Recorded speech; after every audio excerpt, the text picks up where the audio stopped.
Merci Seigneur. Merci encore pour ce matin. Merci pour ce souffle de vie.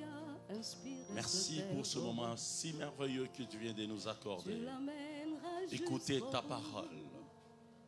Merci Seigneur parce que David a dit: heureux l'homme que Dieu accepte en sa présence. Nous nous sentons heureux Jésus. C'est pourquoi nous voulons te demander Seigneur de disposer nos cœurs, de nous parler, de nous forger, de susciter, de créer en nous la foi pour que tous nos rêves deviennent possibles. Au nom de Jésus, nous avons ainsi prié. Amen. On continue à chanter. Mettez-vous. Dieu, c'est lui qui a inspiré cette œuvre. Tu l'emmèneras jusqu'au bout.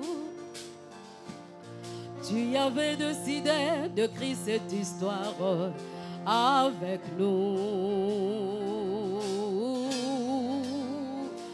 Maintenant, Seigneur, souffle sur nos pays, envahis nos villages, viens toucher nos familles. Maintenant, Seigneur, fais connaître le nom qui peut guérir les nations, le nom de Jésus-Christ. Le défi sont grands, nous en avons conscience.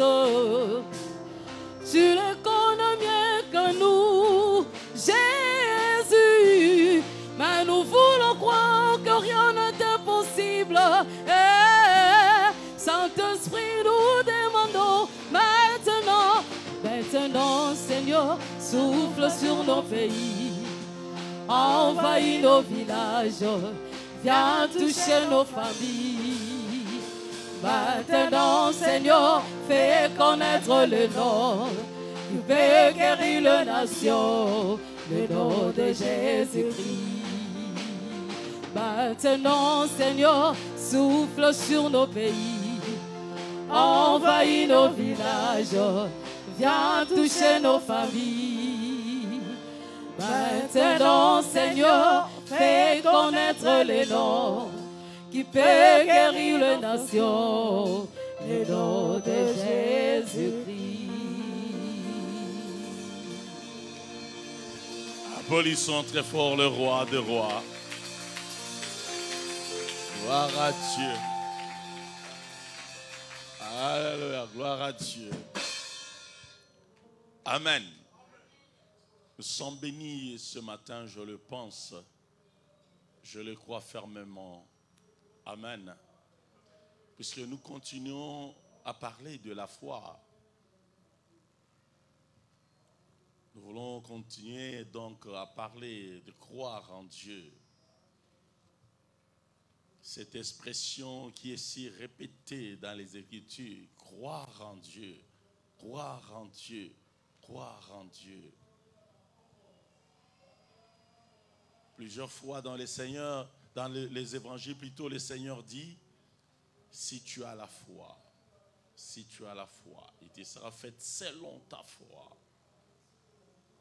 Dans les Actes des Apôtres, on dit, si tu crois, tu seras sauvé.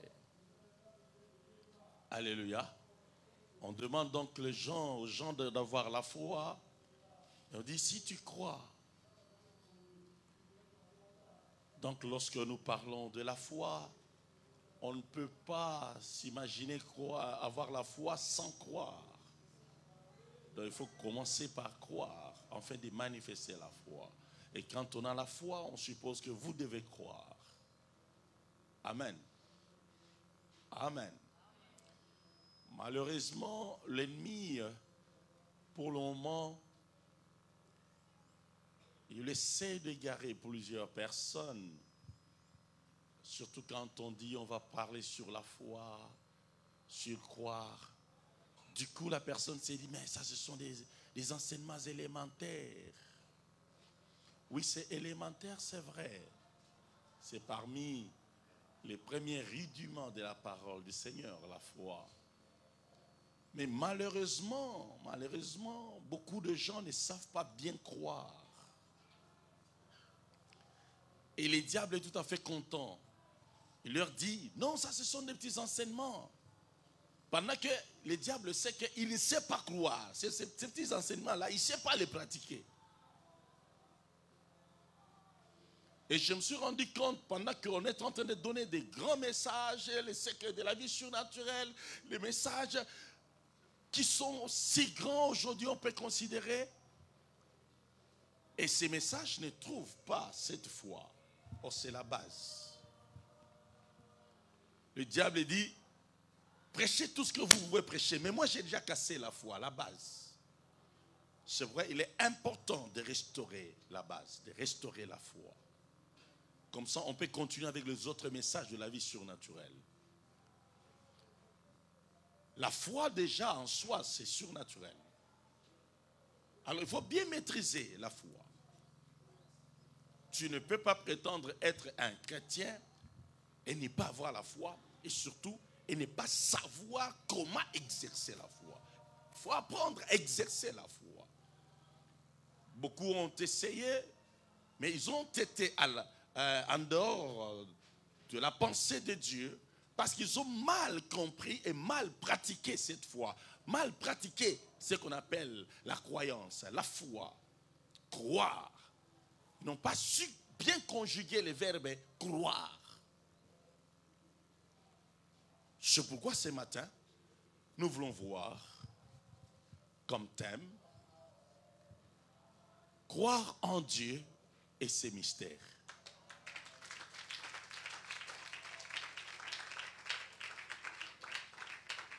Amen.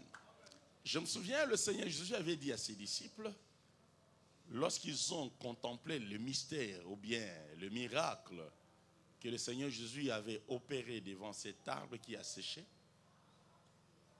le lendemain, pendant qu'ils posaient des questions au Seigneur Jésus, le Seigneur leur dira, croyez en Dieu. Croyez en Dieu. Le verbe est croire.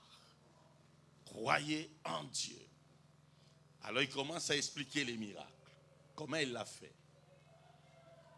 En disant croyez en Dieu, le Seigneur Jésus voulait leur dire, devant le miracle que vous avez vécu, cet arbre qui a séché, le grand secret c'est de croire en Dieu. Un peu pour leur dire, si vous arrivez à croire en Dieu tel que Dieu le veut, à croire en Dieu, vous aussi, vous allez opérer les miracles. Est-ce que vous comprenez ça? C'est comme ça que le Seigneur Jésus commencera par dire, croyez en Dieu, avant d'expliquer les secrets, avant d'expliquer comment il a manifesté sa foi, avant d'expliquer comment il a fonctionné pour libérer les mystères de la foi. Amen. Croyez en Dieu.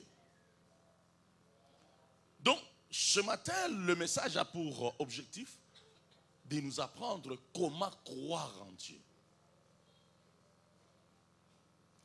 Tu ne vas pas croire en Dieu tel que toi tu le veux ou tu l'imagines. La parole de Dieu est là pour nous montrer comment nous devons croire en Dieu pour récolter le résultat escompté. Amen. Lisons les Écritures. Marc 9, 14 à 26. On va y aller progressivement.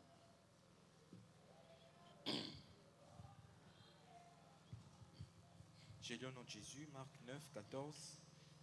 Lorsqu'ils furent arrivés près des disciples, ils virent autour d'eux une grande foule et des scribes qui discutaient avec eux.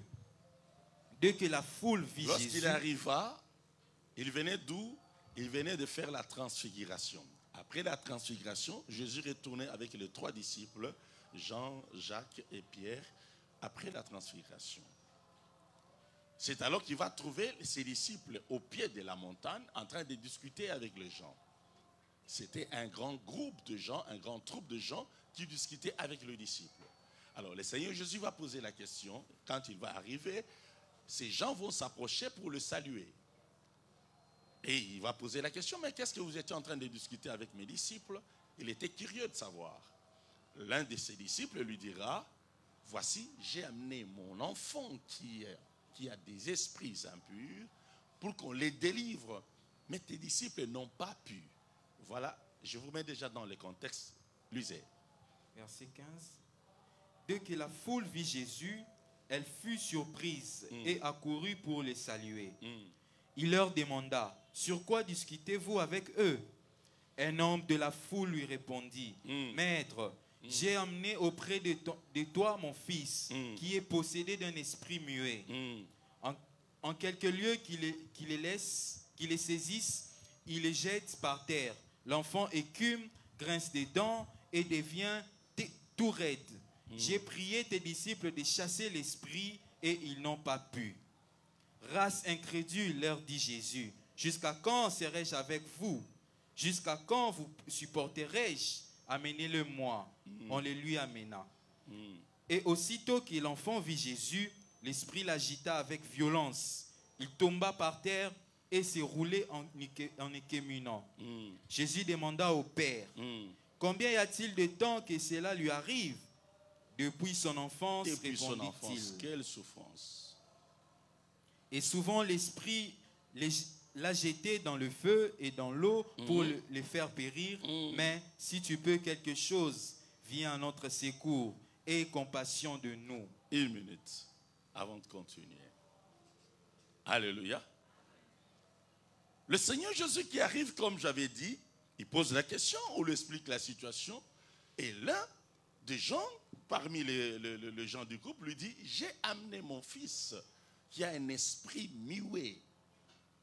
Et cet esprit le maltraite depuis l'enfance. Depuis l'enfance, quelle souffrance. Alléluia. Il le prend, il le jette par terre, il le kime, c'est-à-dire il commence à baver. Il était là, tout raide, à Kaouki, Kolanzete, à Zako Baluka, à Zougrince Badan. Amen. Et le papa explique comment l'esprit maltraitait son fils. Il écumait, il grinçait des dents, il était tout raide. Il souffrait. Et le papa dit, très souvent, il est jeté dans l'eau comme dans le feu. Comprenez que l'esprit cherchait à détruire cet enfant. Il faut le jeter dans le feu. Imaginez, il tombe dans cet état-là, mais dans le feu. C'est-à-dire, il ne sait même pas s'échapper du feu. Quand c'était dans l'eau, il ne sait même pas s'échapper de l'eau. C'est-à-dire, il peut se noyer. L'esprit cherchait à tout prix à le détruire. Et le papa dit au Seigneur Jésus, si tu peux faire quelque chose. Pourquoi il avait dit ça? C'est parce que tout justement, les disciples ont essayé de chasser l'esprit, mais ils n'ont pas pu. Si tu peux faire quelque chose. Et là, le Seigneur Jésus, il sent en lui une sorte de colère sainte. Si je peux faire quelque chose. Alléluia. Dans d'autres versions, il dit, ne dis pas si je peux, parce que pouvoir, j'en ai déjà. Mais dis-moi si je veux. Le pouvoir était déjà là pour le Seigneur Jésus. Le Seigneur Jésus n'avait pas le problème de pouvoir. Comme certaines personnes diront, je n'ai pas le problème d'argent, je n'ai pas le problème de santé. Le Seigneur Jésus n'avait pas le problème de pouvoir. Le pouvoir, il en avait déjà. Parfois, nous demandons mal à Dieu quand nous prions. Seigneur, si tu peux. Il n'aime pas que tu lui dises si tu peux. Dis-lui si tu veux. Parce que le pouvoir, il en a déjà. Quand nous l'adorons, nous le louons, nous le glorifions, c'est parce que nous croyons, évidemment, qu'il est là, qu'il est vivant, qu'il est puissant, qu'il est fort, qu'il est grand. Si tu crois en lui, qu'il est grand, qu'il est puissant, tu ne peux pas dire si tu peux, tu dois dire si tu veux. C'est quand il veut faire quelque chose, il se décide. Quand le Seigneur dit un mot, la chose arrive. C'est-à-dire, il se décide de parler. Il se décide de libérer les miracles. Il se décide d'ordonner le miracle. Il dit, mais tu me dis si je peux. C'est minimiser Jésus-Christ. Il peut tout. Il peut tout. Le Seigneur peut tout. Il peut tout. Je répète encore, tu lui dis, si tu veux Seigneur, Seigneur, si tu veux m'accorder ça. Il dit, oui, là tu as bien prié. C'est-à-dire, nous prions parfois juste pour exciter les vouloirs du Seigneur. Parce que le pouvoir, il en a. Nous prions pour qu'il accepte de vouloir faire. Alléluia. Est-ce que vous comprenez? Tu ne pries pas pour que le Seigneur puisse pouvoir faire. Tu le pries pour qu'il puisse vouloir faire. Parce qu'il peut déjà. Donc nous le supplions pour qu'il puisse prendre la décision. Qu'il accepte de faire. Si tu priais autrement, change déjà ta façon de prier. C'est pourquoi parfois tu pries, tu ne vois pas la main de Dieu. Parce que tu mets déjà le Seigneur en colère quand tu lui dis, si tu peux. Alléluia. Dis-lui si tu veux. Amen. Alors le Seigneur, le monsieur lui dit, mais si tu peux faire quelque chose. Vous comprenez déjà que ce papa avait perdu foi. N'avait plus confiance. Pourquoi? Parce qu'il y avait déjà une première tentative de délivrance qui a été faite par les disciples, mais qui ont échoué. Alors il s'est dit, ben, ils ont essayé, ils n'ont pas pu. Est-ce que Jésus peut? Je comprends, c'est papa. Vous savez, dans la vie, parfois, si tu as déjà essayé, tu essaies, tu échoues, tu essaies, tu échoues, tu essaies, tu échoues, tu échoues. Si tu n'es pas persévérant, tu vas abandonner. Alléluia. C'est là qu'il y a aussi les pièges de l'ennemi. L'ennemi n'aime pas des gens qui sont persévérants. L'ennemi aime des gens qui se découragent au premier coup. Il ne faut jamais se décourager. C'est pourquoi notre Dieu a parlé de la persévérance. La persévérance, c'est la poursuite d'un objectif avec foi, mais dans le temps. La persévérance, quand on parle de la persévérance, il y a le temps, il y a l'espace. L'espace temporaire. Tu ne peux pas prétendre avoir la persévérance si tu ne sais pas poursuivre la chose un jour, 2 jours, 3 jours, une semaine, 1 mois, 2 mois, 2 années, 2 ans ou 3 ans, je ne sais pas, 10 ans. Quand tu n'as pas cette persévérance-là, tu ne peux pas prétendre dire que je suis persévérant. Qu'est-ce qui prouve que tu es persévérant? Un persévérant n'abandonne pas. Il est fixé sur son objectif. Un persévérant, il est fixé sur ce dont il désire. Il peut rencontrer certains obstacles, il peut rencontrer certains problèmes, certaines difficultés, mais il ne lâche pas, il ne lâche pas. Un vainqueur ne lâche pas. Et surtout que le Seigneur nous a déjà rassuré la victoire lorsqu'il dit nous sommes plus que vainqueurs. C'est-à-dire, même si nous poursuivons un projet, nous sommes déjà vainqueurs avant de voir le projet se réaliser. Est-ce que vous comprenez cela? Quand tu poursuis ton projet, il faut le poursuivre avec cette attitude, cette confiance-là. Savoir que je réussirai, coûte que coûte, je réussirai. Je vais persévérer, même s'il y a un peu d'obstacles, mais je vais persévérer parce que je suis plus que vainqueur. Amen. Le papa était découragé. Il dit, Seigneur, si tu peux faire quelque chose. J'ai prié tes disciples de chasser l'esprit, mais ils n'ont pas pu. Cette phrase, ils n'ont pas pu, avait mal fait auprès du Seigneur. Ils n'ont pas pu, ils n'ont pas pu. L'incapacité. Vous allez voir que le Seigneur va réagir fortement. Il se retourne vers le disciple. Cette phrase lui a fait tellement mal. Il y a une phrase que Dieu n'aime pas écouter dans nos vies. Je ne peux pas, je ne peux pas. C'est impossible. c'est difficile. Il y a des phrases que Jésus n'aime pas écouter. C'est difficile, c'est compliqué. Je ne sais pas si je peux. En tout cas, c'est compliqué. Le Seigneur ne veut pas écouter ces phrases. Il est prêt à te dire, si tu veux dire ces phrases-là, va le dire ailleurs, pas devant moi. Alléluia. Parce que devant moi, je ne connais pas ces choses.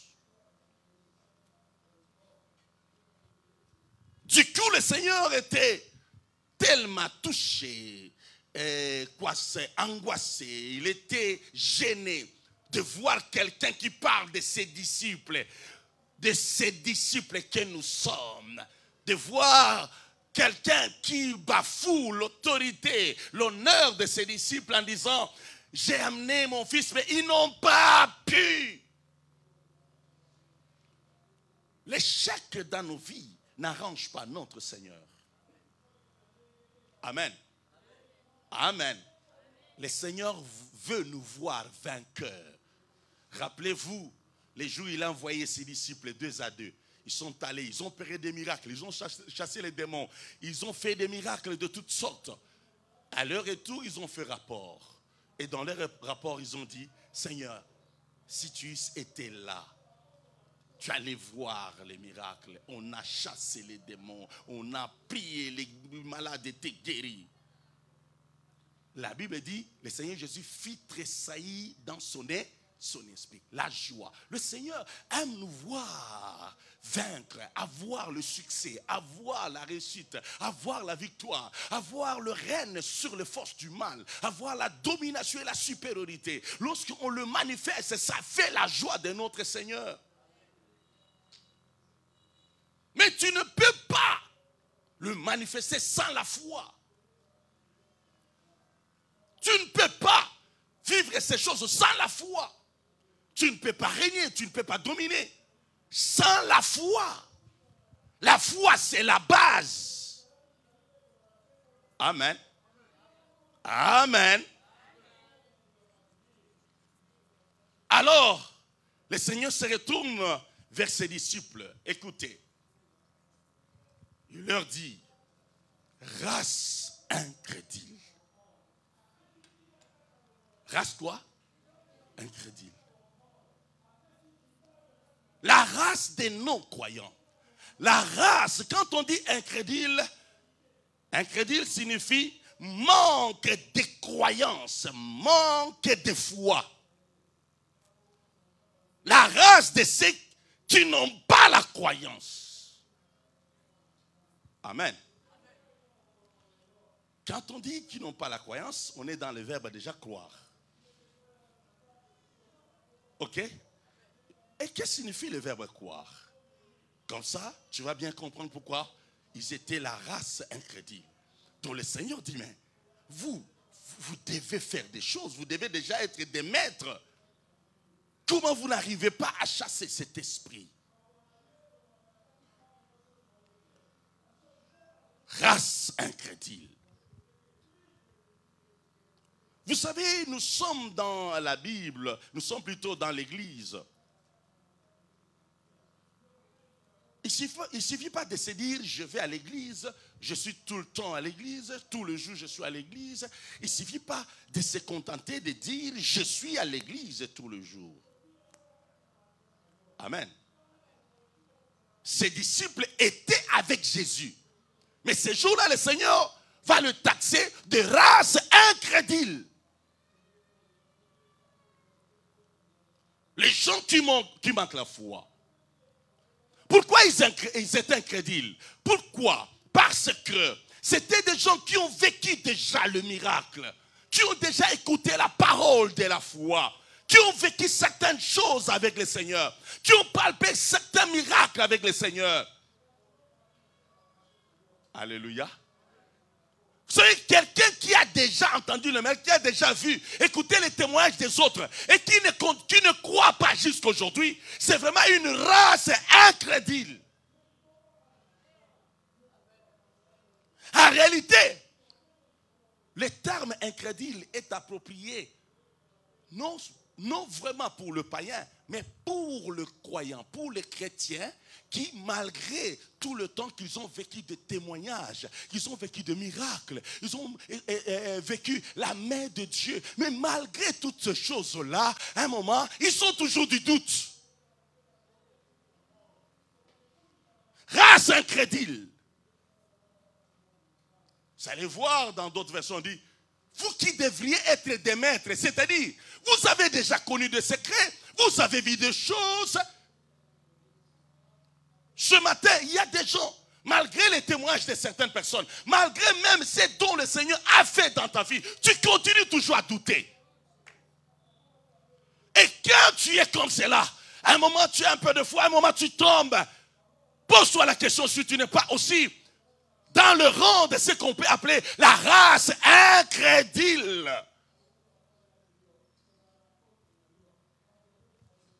Amen. Incrédulité, c'est le manque de confiance, manque de foi. Parlons un peu du verbe croire pour que tu comprennes. Croire, selon l'encyclopédie biblique, ou les dictionnaires, tout simplement, on dit, c'est tenir pour véritable. Quand tu crois, c'est-à-dire, quand tu crois dans quelque chose, c'est-à-dire, tu tiens pour véritable la chose qu'on t'a dit ou ce dont tu as vu. Amen. Tenir pour véritable. Quelqu'un qui croit, il dit, je crois, il a confiance. Il se dit, c'est la vérité. Et on sent déjà que son cœur est impliqué à croire dans la vérité de la chose qu'il a vue ou entendue. C'est tenir pour sincère. Et trois, on dit, c'est tenir pour réel ou possible. C'est ça le vrai sens que nous pouvons utiliser. Tenir pour réel. Quand quelqu'un dit « je crois », c'est-à-dire la chose dans laquelle tu crois, c'est comme si tu considères que c'est une réalité. C'est ça le vrai sens de croire. Tenir pour réalité. Quand tu dis « je crois », et que tu ne tiens pas la chose pour réalité, tu n'as pas cru. Est-ce que tu comprends? C'est-à-dire quelqu'un qui dit « je crois ». C'est-à-dire tu tiens la chose comme si elle existe déjà. Elle est là. Je crois dans ces micros. Je crois que j'ai un micro. C'est-à-dire tu es en train de croire dans la réalité de ces micros. Dans l'existence. Je ne sais pas si tu es en train de comprendre. Il y a beaucoup de gens qui conjuguent mal dans l'action, qui conjugue mal le verbe croire. Pourtant, le verbe croire, c'est le verbe de base dans l'évangile. C'est le verbe de base dans l'évangile. Tout enfant de Dieu doit savoir conjuguer le verbe croire. Quand je parle de conjuguer, c'est-à-dire comment pratiquer. C'est ce que moi j'appelle comment conjuguer le verbe croire. C'est-à-dire comment pratiquer, comment exercer ce verbe, comment appliquer ce verbe croire devant Dieu.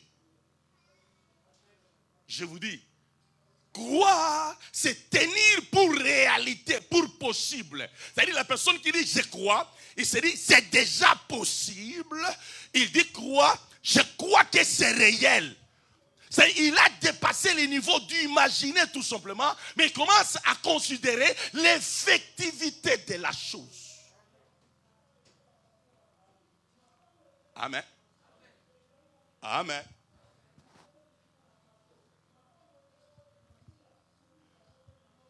Se penser, s'imaginer. Alléluia. Croire, c'est être trop optimiste. On explique comme ça aussi dans les dictionnaires. Avoir confiance, c'est se fier. Alléluia. Autrement, le Seigneur Jésus en disant, vous êtes une race incrédule, c'est-à-dire une race qui ne tient pas à la réalité des choses. une race qui ne croit pas que c'est possible. Le péché d'un incrédule, c'est de ne pas croire que c'est possible. C'est de ne pas croire dans la réalité de la chose qu'il est en train d'espérer ou de voir dans son esprit, de voir dans son imagination. Suivez déjà attentivement, vous allez comprendre que croire entraîne un exercice de l'esprit, un exercice d'imagination aussi. Croire ne s'arrête pas seulement au cœur, le fait de penser. Croire entraîne aussi un exercice d'imagination, jusqu'à considérer la chose comme réelle. Est-ce que vous pensez, vous croyez, vous m'écoutez très bien? Et vous y croyez? Vous y croyez? Voilà, c'est ça l'évangile. Amen. Race incrédule. Alors le Seigneur Jésus voulait vous montrer que tout est possible.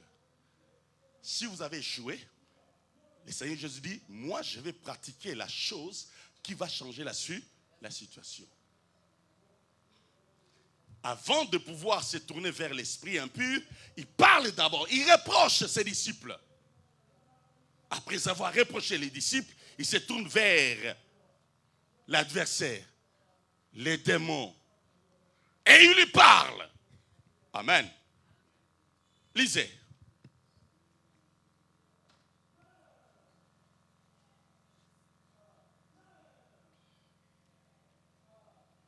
Verset 23. Jésus lui dit, si tu peux, tout est possible à celui qui croit. Aussitôt le père de l'enfant s'écria, je vois, viens au secours de mon incrédulité. Amen. Alors là, c'est le fond du miracle qui va changer la situation. Ce qui était difficile, pour ne pas dire impossible, parce que ce n'était pas impossible. Mais ça a paru difficile aux disciples. Parce que les disciples n'ont pas su comment croire, comment utiliser le verbe qui libère le surnaturel, qui libère la main de Dieu, qui met la main de Dieu en action, qui engage le surnaturel, qui engage les anges, qui engage le Saint-Esprit. Il y a un verbe, une fois que bien conjugué, ça libère la puissance du Saint-Esprit. Le Seigneur Jésus le dira et le fera. Alléluia. Parce que ce monsieur lui avait dit, mais si tu peux quelque chose, viens à notre secours et compassion de nous. Jésus lui dit, si tu peux. Tout est possible à celui qui croit. Amen. J'étais tenté aussi de donner comme thème ou sous-thème, tout est possible à celui qui croit. En fait, ce matin, je voudrais qu'on décortique ensemble cette phrase-là. Tout est possible à celui qui croit. Si tu peux, tout est possible. Tout est possible. Tout sauf rien. Tout est possible sauf rien. Tout est possible. Mais tout est possible à qui? À celui qui croit. Quand le Seigneur Jésus dit tout est possible, amen, il est en train de briser les limites.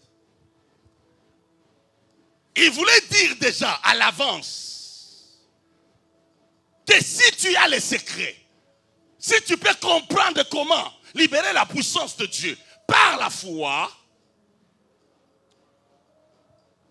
rien ne te sera impossible. Il dit tout est possible. Tout sauf rien, comme je l'ai dit, tout est possible. Autrement, quand on dit tout est possible, cela veut dire tout simplement, tout est faisable. Répète avec moi, tout est faisable. Amen. Devant Dieu, chrétien, devant Dieu, tout est faisable. Si je dis tout est possible, peut-être tu ne comprends toujours pas. Tu es habitué à la phrase. Je change, je dis tout est faisable. C'est-à-dire, tout peut se faire. Quand on dit tout, alléluia, alléluia, c'est au-delà. On est déjà dans le au-delà. C'est-à-dire, tout ce que tu veux peut se faire. Tout ce qui est écrit, tout ce qui n'est pas écrit dans la Bible, ou tout ce qui est écrit, tout ce qui n'est pas dit, ou tout ce qui n'existe pas encore avec d'autres personnes peuvent exister avec toi. Est-ce que tu as compris ce que je dis? Amen. Tout est possible.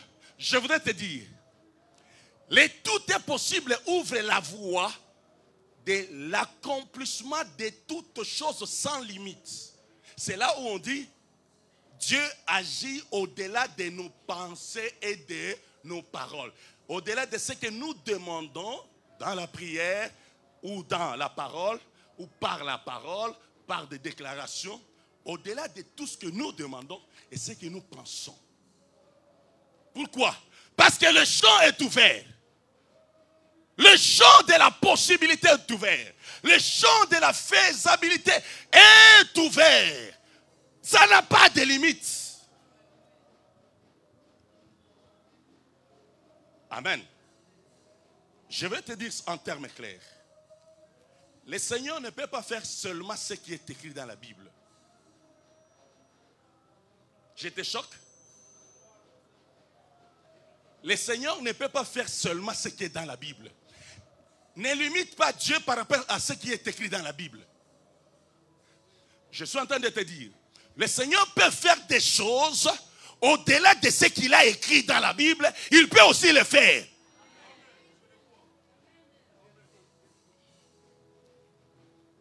Il agit au-delà de nos paroles et de nos pensées. Or, dans tes pensées, tu n'as pas seulement ce qui est écrit dans la Bible. Est-ce que tu es en train de comprendre? Dans tes pensées, tu n'as pas seulement ce qui est écrit dans la Bible. C'est-à-dire, le Seigneur pourra faire avec toi des choses qui ne sont pas écrites dans la Bible, mais il les fait avec toi. C'est pourquoi j'ai dit, il est capable de faire des choses qui sont écrites et qui ne sont pas écrites. Donc il peut faire les écrits et les non écrits, les pensées et les non pensées. Il peut faire les dits et les non dits. Écoutez, il peut aussi faire l'existant et le non encore existant. Est-ce que tu es en train de me comprendre? Il a ouvert la voie. Il n'a pas dit, je me limite à la Bible. Il n'a pas dit, je me limite à la Bible. Il a dit tout est possible. Tout alors, tu peux tout dire, tu peux tout citer. Les tout ce que tu peux citer rentre dans les tout. Les tout. Et le Seigneur dit, tout est possible. Amen. Amen.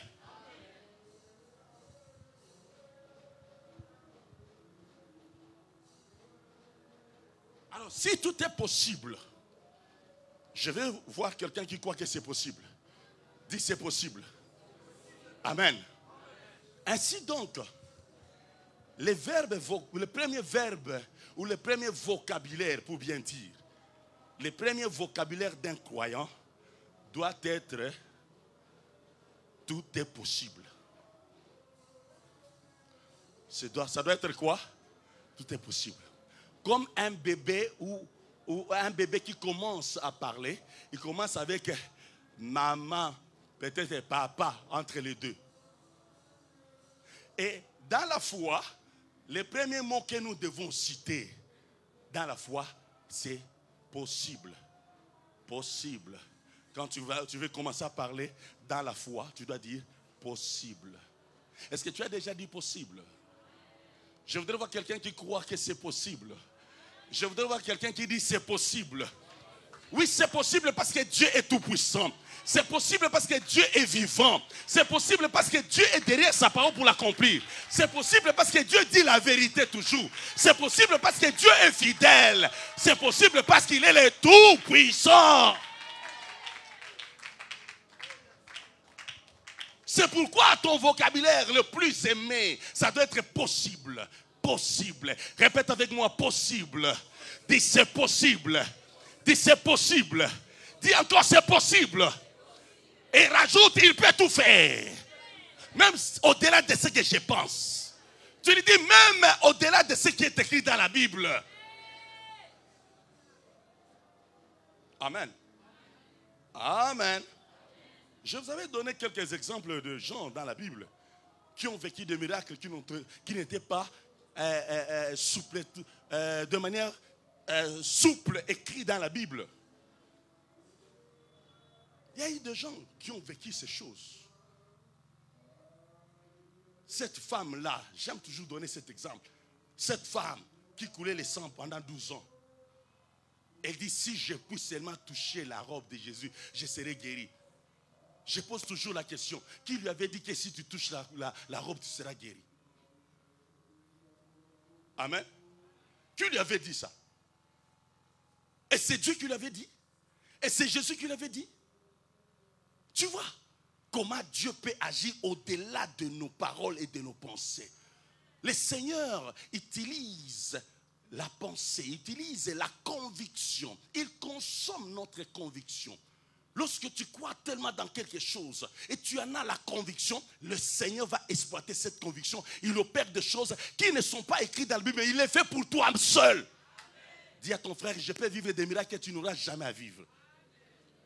Alléluia. Et dis à ton frère, je peux vivre des miracles qui n'ont jamais encore existé. Ça sera pour la première fois avec moi. Dites Amen. Dites Amen.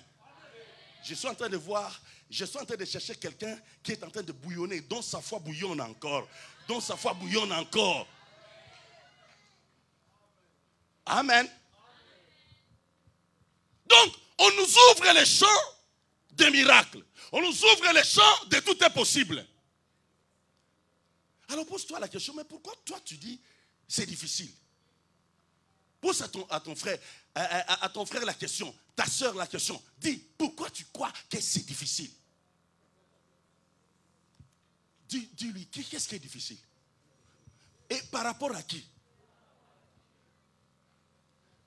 Alléluia. Écoute, si c'est difficile par rapport à toi, parce que c'est dit, aux hommes c'est difficile, aux hommes c'est impossible, mais à Dieu c'est possible. Oui. Pas par rapport à ton Dieu. Les choses sont compliquées, sont difficiles lorsque tu te considères toi seul.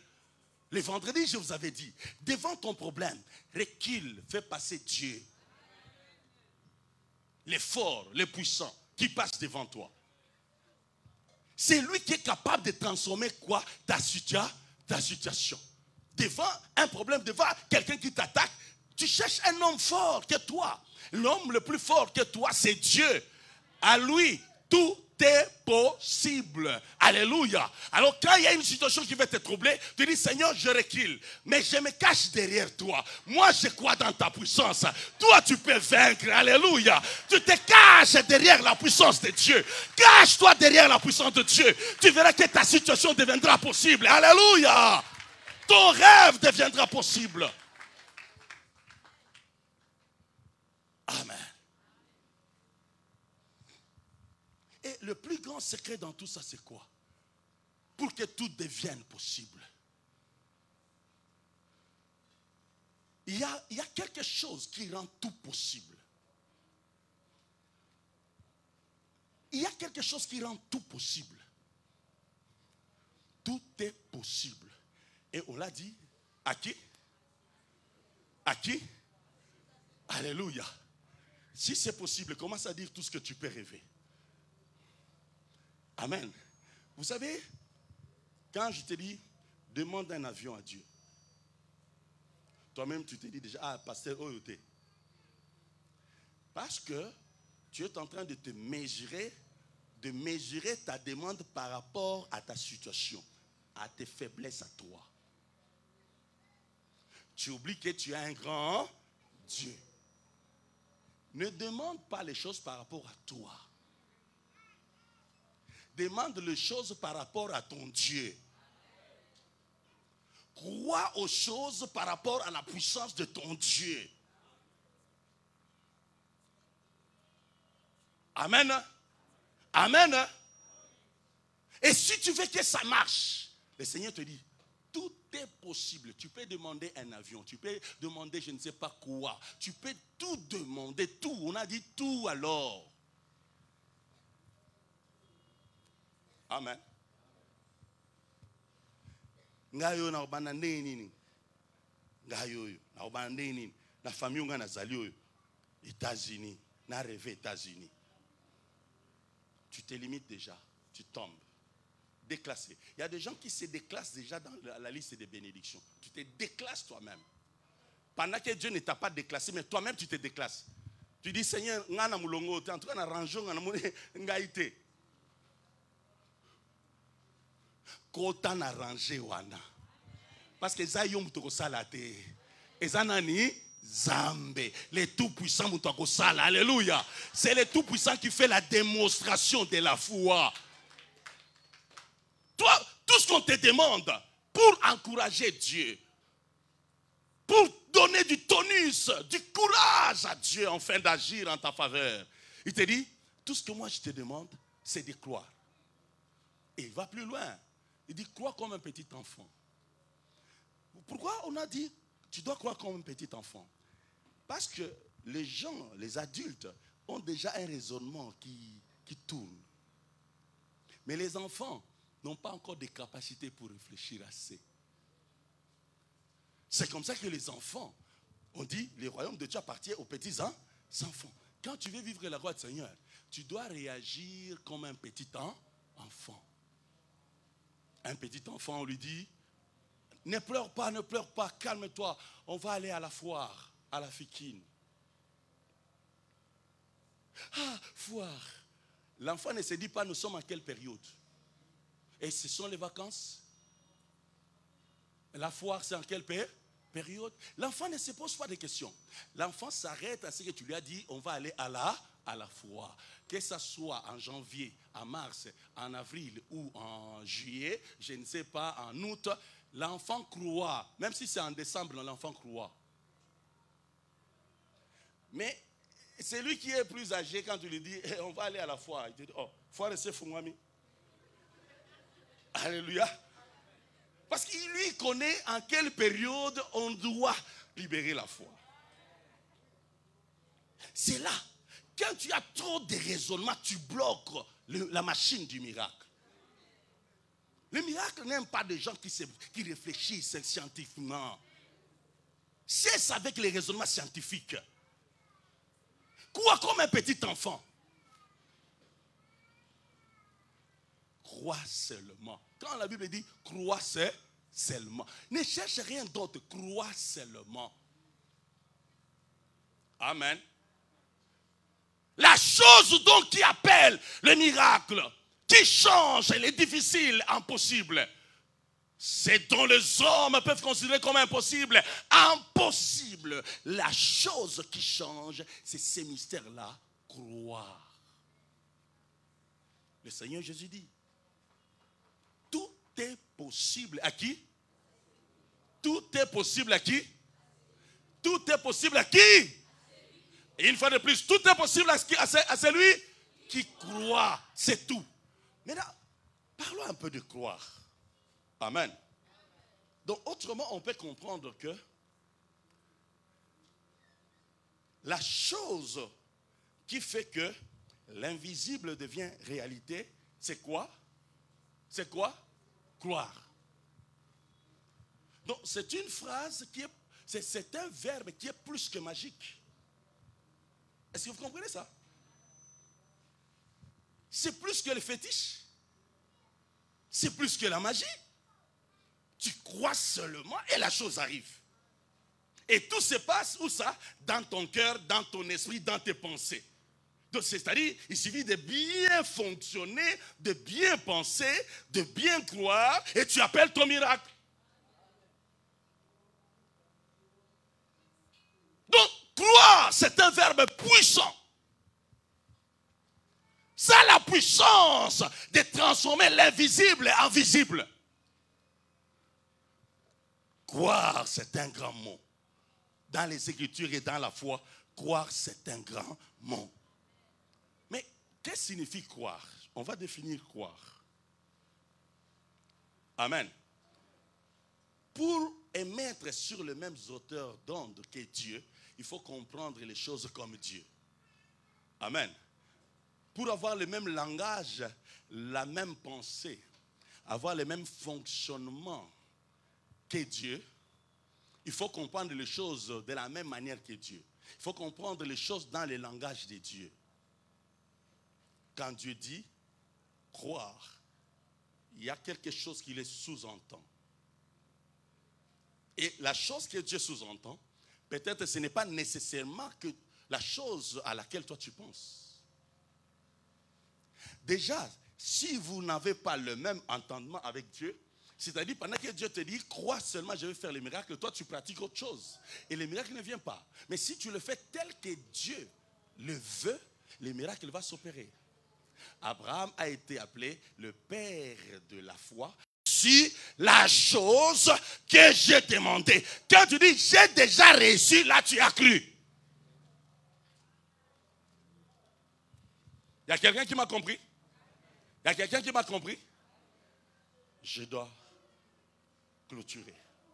Alors, comment elle fonctionne? Je manque le temps de te donner quelques versets. Ok? Mais je t'explique comment ton esprit doit tourner. Ok? Peut-être un seul passage nous suffirait. Ok?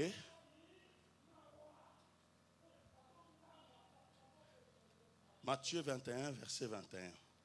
On peut lire ça pour que je vous explique comment votre esprit doit fonctionner. Pour libérer la foi. Pour conjuguer les verbes croire selon Dieu. Donc, selon Dieu, croire en Dieu, c'est accepter, s'appuyant sur l'existence de Dieu, sur sa puissance et sur sa fidélité, croire que la chose que j'ai demandé à Dieu, je l'ai déjà reçue. Sachant que Dieu est puissant. Dieu existe d'abord, Dieu est puissant, Dieu est fidèle. Sachant cela, alors je me dis, ce que je demandais à Dieu, je l'ai déjà reçu. Croire, c'est croire que tu l'as déjà. Tu l'as. Quand tu te dis, j'ai déjà, là tu as cru. Amen. Amen. Ce n'est pas seulement le fait de dire, j'ai demandé à Dieu. C'est quand tu dis, j'ai cru. Le Seigneur t'attend que tu te dises, j'ai la conviction d'avoir. J'ai la conviction de posséder. Là, tu as conjugué les verbes croire selon Dieu. Voilà. Matthieu 21, 21. Jésus leur répondit, je vous l'ai dit en vérité, si vous aviez de la foi et que vous ne doutiez point, non seulement vous feriez ce qui a été fait à ces figuiers, mais quand vous diriez à cette montagne, ôte-toi de là et jette-toi dans la mer, cela se ferait. Amen. Amen. Maintenant, comment tu vas fonctionner? Je suis à la fin.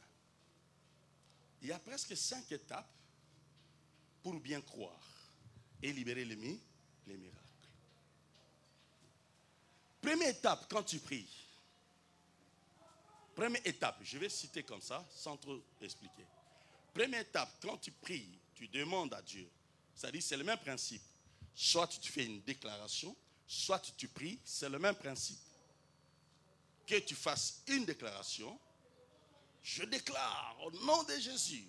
Même si tu fais la déclaration ou tu pries, tu demandes à Dieu quelque chose dans la prière, c'est le même principe.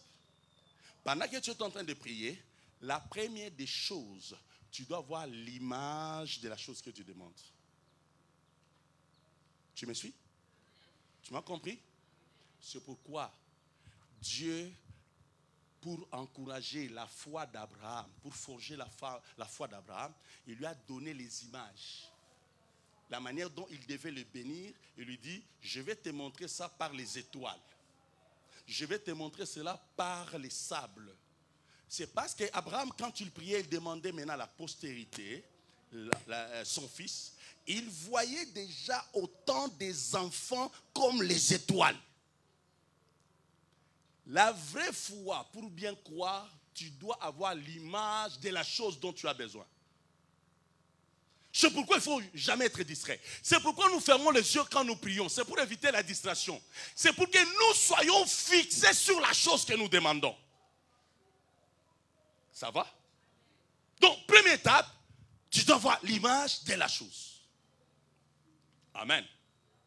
Amen. Amen. Pendant que tu vois l'image, tu as l'image de la chose, quand tu demandes la maison, tu dois voir la maison.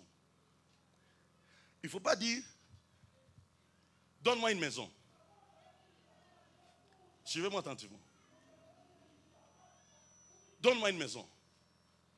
C'est quelle sorte de maison que j'habite? Tu vois, quand tu dis, donne-moi une maison où je vais habiter, tu n'as pas précisé laquelle. C'est-à-dire, tu es dans les concepts, mais tu n'es pas dans l'image. Est-ce que tu comprends? Tu es maison, mais tu ne sais pas quelle maison. Quand tu dis à Dieu, donne-moi une maison, tu dois voir l'image de la maison. Il y aura un salon, salle à manger, il y aura une cuisine, il y aura une réserve, il y aura 2-3 chambres, il y aura un couloir, il y aura ceci, il y aura cela. C'est-à-dire, déjà, quand tu es en train de demander, tu vois déjà la chose. C'est bon? C'est bon? C'est bon? J'ai dit c'est bon? Et quand tu vois la chose, troisième étape, tu dois commencer à voir comment la chose est en train d'arriver, de se faire. Seigneur, donne-moi une maison. Pendant que tu demandes une maison, non seulement tu as vu la maison, d'abord tu as l'image de la maison et tu vois cette maison avec son plan. Il faut avec son plan. Donne-moi une voiture. Mais quelle voiture? Quand tu dis une voiture, tu n'as rien dit jusque-là de précis. Tu es dans quoi? Dans les concepts de voiture. Dieu dira, il a demandé une voiture. PSA et Renault 4. C'est une voiture. Amen. Amen. Amen. Ah. Je demande une voiture. Quelle voiture? Il y a quelques années, moi j'ai demandé ma première voiture, je l'ai demandé à Dieu. Et je lui dis, Seigneur, donne-moi une voiture. Je veux que ce soit une Mercedes. Et cette Mercedes doit être blanche. Et le Seigneur m'a donné une voiture, c'était une Mercedes de couleur blanche. J'ai roulé là-dedans.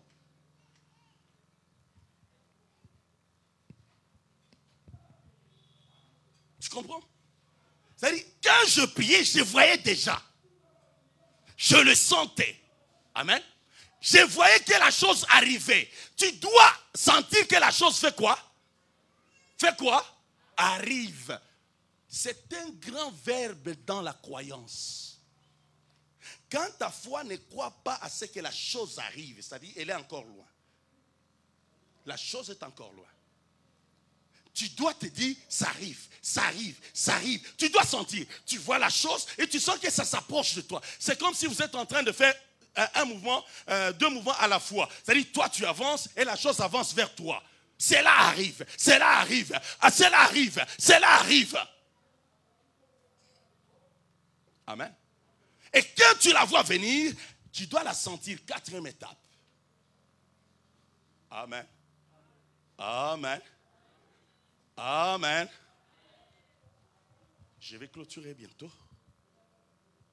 Tu dois la sentir. Parce que tu crois que cela arrive. Tu sens cela. Tu manifestes cela. Alléluia. Et quand ça arrive, tu le sens. Il y a la conviction qui monte. J'ai déjà la chose. Tu sens presque la chose. Tu la vois. J'ai la chose. J'ai la chose. J'ai la chose. Et du coup, ça engage. Là, tu as la cinquième étape. Et du coup, ça engage quoi? Ça engage l'action du Saint-Esprit. Et le Saint-Esprit passe maintenant à l'action. Il dit, il est tellement convaincu. Il croit dans la réalité de la chose. Le Saint-Esprit dit, il mérite, il doit avoir la chose. Parce qu'il sent la conviction. La conviction ne trompe pas. La conviction ne trompe pas. L'espérance ne trompe point. Amen. Et finalement, tu dois avoir la chose. Ce matin, j'ai terminé. Je te pose la question. Tu as un rêve? Tu as un rêve? Tu as un besoin? Tu as un désir? Tu as appris comment tu peux appeler ces désirs à l'existence? Tu as appris comment? Comment tu peux appeler cela? Tu as appris? Très simplement. Tu dois voir ça. Ok? Tu dois voir l'image. Et quand tu vois l'image, sans que cela arrive. Réalise son existence. Crée cela dans ton esprit et crée cela dans ton être. Crois tellement que cela arrive. Crois tellement que je l'ai déjà. Nazanango déjà. Yangoyo. Et tu